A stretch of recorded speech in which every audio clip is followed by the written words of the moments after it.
In spite of their disastrous loss on Earth, the Dokuk still control the system's near soul. The High Command, backed by their elite council, recognize the danger of humans. They seem to have an ability to feel no pain and fight beyond reason. In Dokuk society, this is a phrase reserved for the most dangerous of creatures. After lengthy debate, the decision was made. Another invasion force would be assembled, and they would land with an intention of destroying the human capacity to build. This force would not attempt to actually subjugate or even destroy. Instead, they would target infrastructure so that the locals are far too preoccupied to exit their own planet. Many, seeing the video, argued in favor of destroying the planet outright and picking up the pieces afterwards. Yet this practice has been outlawed for centuries, and it only took the destabilization of a single planet to show them how bad that idea actually was. You see, when they did it before, it was a planet similar to Earth that it was slagged too deep and the core began to destabilize. If that happens, your best outcome is that it slingshots itself into its own star. If it breaks away from its orbit in any other direction, then the Dokoks have just created a planet-sized rogue asteroid.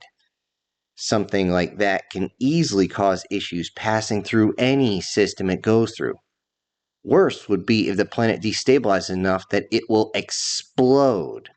Any ship within the sector would be torn apart by the shrapnel, and all nearby systems would feel the effect of rogue meteor showers powerful enough to rip every planet a new one. Maybe not destroy them, but possibly. It does have the potential of destabilizing another world. The risk of the cascading effect is just not worth it. A new ship actually had to be built to accommodate the invasion, as such ships are rarely even constructed. It's so rare that it's common for a species to only have a single invasion carrier. Such invasions are rare, and the carriers remain at the space docks, sometimes for decades, waiting to be called. Gathering materials to build it, fabricating parts, the construction, the testing phase, fixing what's wrong, and then, of course, training and travel to the Sol system is going to take time. While the ship is made, the Dokoks send probes to Earth. The probes can see the humans moving and dismantling the fallen ships that were shot down inside the atmosphere. Many of the Council of Elites actually laughed at the idea that these simple humans could figure out the technology. They're simple brutes, they thought. By their estimates, the humans would be in the beginning of their testing phases at best by the time the invasion carrier is done in reaching them. Like clockwork, the probes passed by through the Sol system and passed by Earth.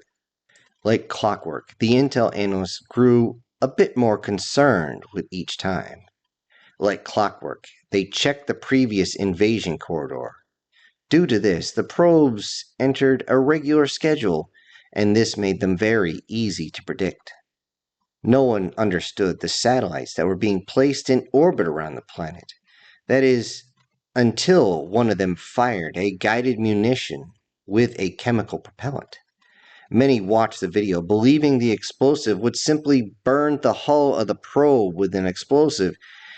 They believed this until the probe just flew out of control and stopped transmitting 2 seconds after the explosion. With this, the Military High Council became very concerned, yet the Elite Council noted how slow and predictable this torpedo was, saying, "Nothing our forces cannot handle with ease." After such a long time, the ship is finally ready for departure. Its pristine hull seemed to almost sparkle a bit as the untested ship and crew headed towards Earth to complete their mission. Upon reaching the nadir point of the star, the ship moved towards the second planet. They still had to analyze the rest of the sector for its own resources, and they only got close enough to the third. After scanning Venus, the ship headed towards Earth. The plan is to assault from actually the opposite side of the planet as before. Most believe it will be easier to land shuttles with less resistance, as they believed humans tend to cluster in one area. Getting close to the planet, it's clear that they had been discovered. The amount of sensor sweeps across the ship were easily picked up. Crossing lunar orbit and landing craft, all types were released. These corvettes and frigates outpaced the large carrier due to simply mass and thrust ratios. And as they began their descent into the atmosphere, a wave of fighters are released from not only the main ship, but the corvettes and frigates as well.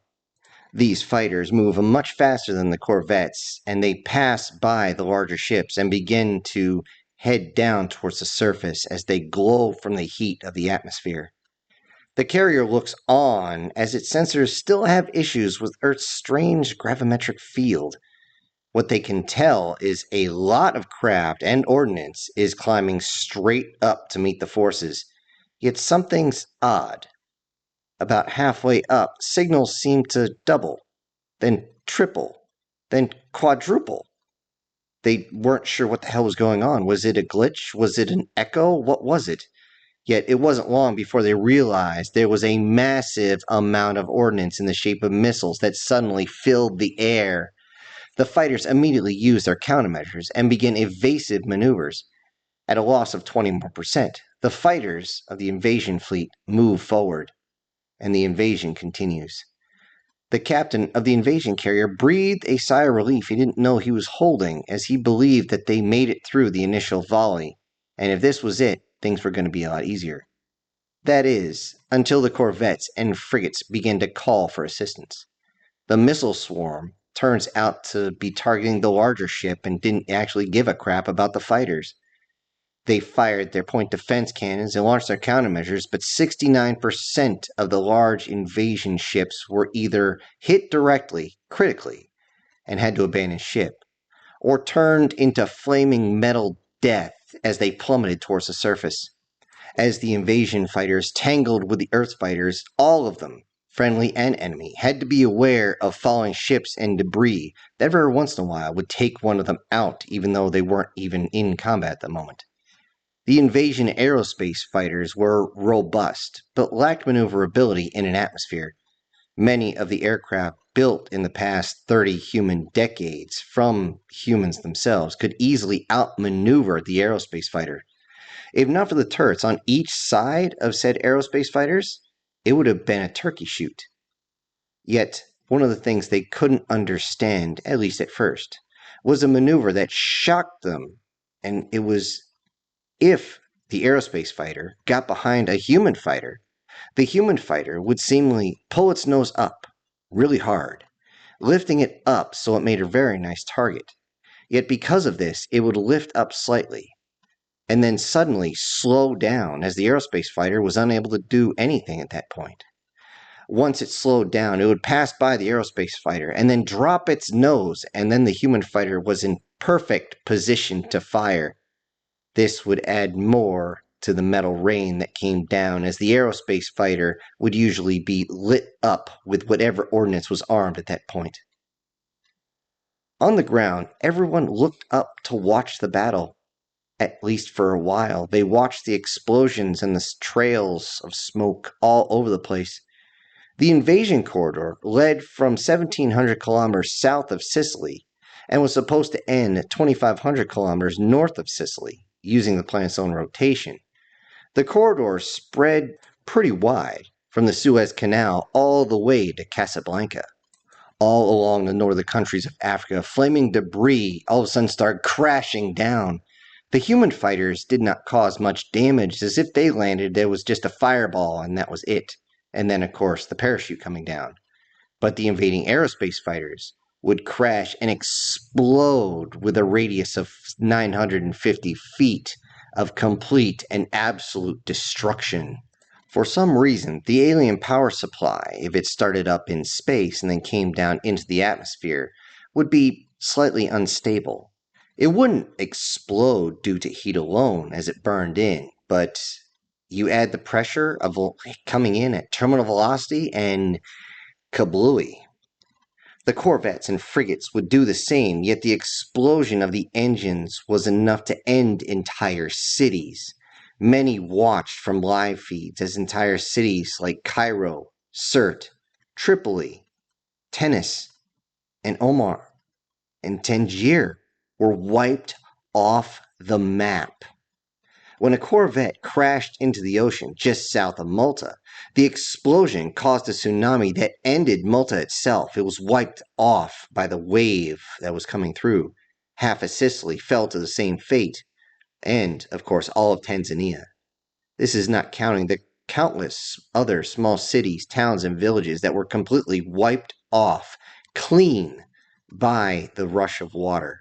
A rush that was so strong that it took every building down.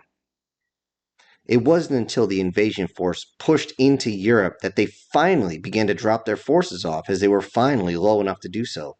The massive airdrop was followed by the remaining ships attempting to deploy forces from Bordeaux in France to Odessa in Ukraine. Those on the ground found out that humans on this side of the planet may not be able to field as much aircraft or vehicles, but that will not stop them from attacking the invaders like amphetamine-soaked spider monkeys. Before they could even finish deploying, the ships were immediately swarmed and invaded. The survivors of the invasion force are dragged out into the street, and with this, the invasion is completely halted on the ground. In space, the invasion carrier was trying to call back anyone it could. They realized that this had been a complete and total failure. Trying this again was just a bad roll of the dice. When they realized how bad it had truly gotten, the captain ordered the main cannons to actually be primed. They would show these death-whirling bipeds what true rage means. Before they could fire, though, alarms began blaring as something very large came into sensor range from the horizon of the planet. Before they could fully realize what was coming, a second one appeared. These ships were only the size of a destroyer, but it was absolutely clear that these were warbirds. Before they could adjust the carrier to engage the destroyers, a text message came in and it read, "You mated around. Now you will find out." There was something off in the translation, but the meaning was not lost. Once the two destroyers actually cleared enough of the horizon, they seemed to change course, surprisingly. They elevated their bows away from the carrier. Then they fired their weapons off into space. The crew was absolutely confused at this move until the alarms began again. The captain had just enough time to realize that the metal rods that were firing were using the planet's own gravity well to adjust their flight path while accelerating even faster due to said gravity well. The rods struck with precision, cutting right through the ship, one hitting the engines and the other striking the keel, essentially breaking the ship's back. Due to this damage, the sublight engines were completely offline, and they can't jump due to the broken keel, which means the ship itself would actually fold itself in half if it jumped into FTL. Now, the captain had no choice, as the massive carrier was now caught in the planet's gravity well, and there wasn't anything he can do about it. Simple maneuvering thrusters would not be enough. After ordering everybody to abandon ship, the self-destruct was set.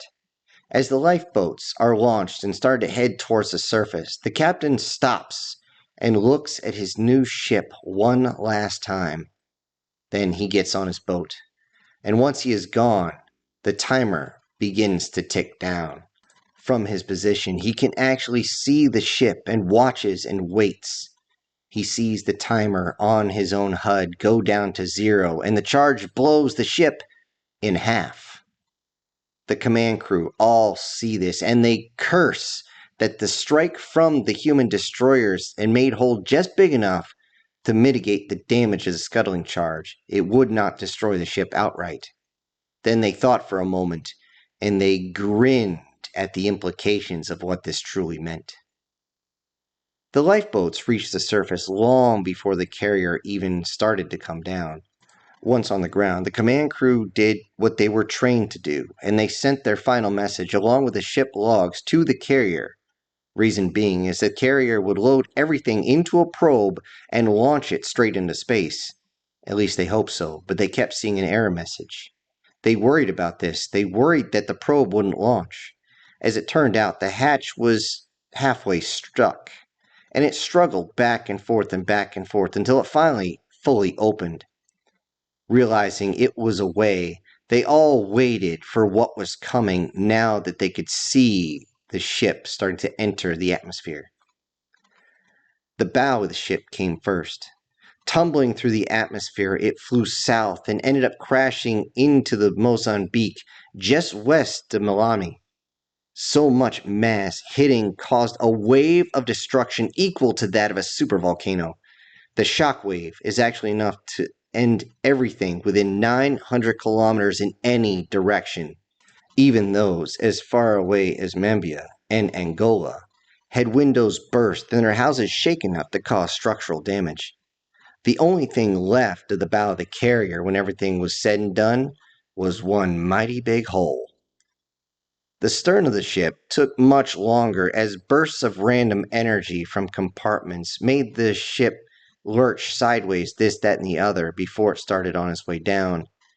The crash site was actually impossible to figure because of this, because they kept having to redo the numbers. But when it did come down, the results were rather gross.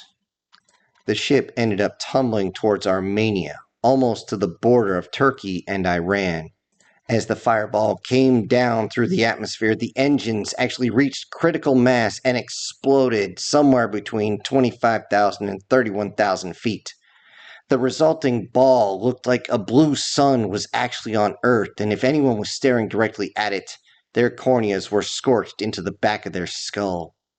The quantum explosion mixed with the atmosphere and turned it into a ball of straight-up heated plasma that burned everything. As it began to touch the surface, everything was completely vaporized.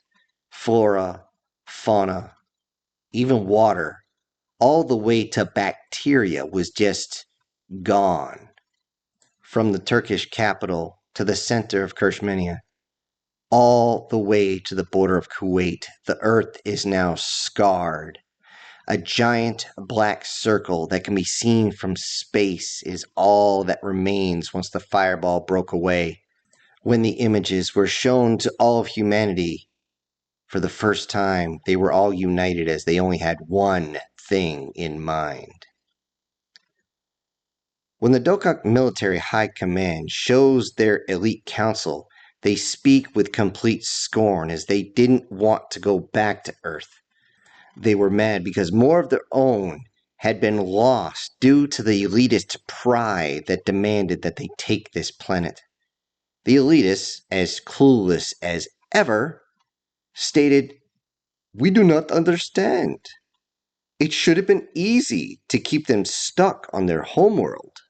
One of the military commanders, "Well, that's not going to happen anymore. They've already breached their own atmosphere. They have their own warbirds now."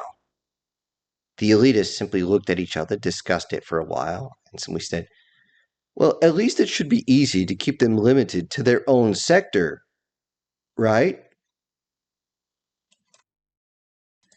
Hello, everybody. This is Syntax. Thank you for joining me for today's chapter, and I do hope you enjoyed it. Before I go, I need to send a couple quick thank yous to some of my supporters. First off, we have SS Demon. Then we have Ava Clark. And then we have Eric again. Thank you all so much for supporting the channel. Everyone else, I will see you on the next one. This is Syntax, ejecting.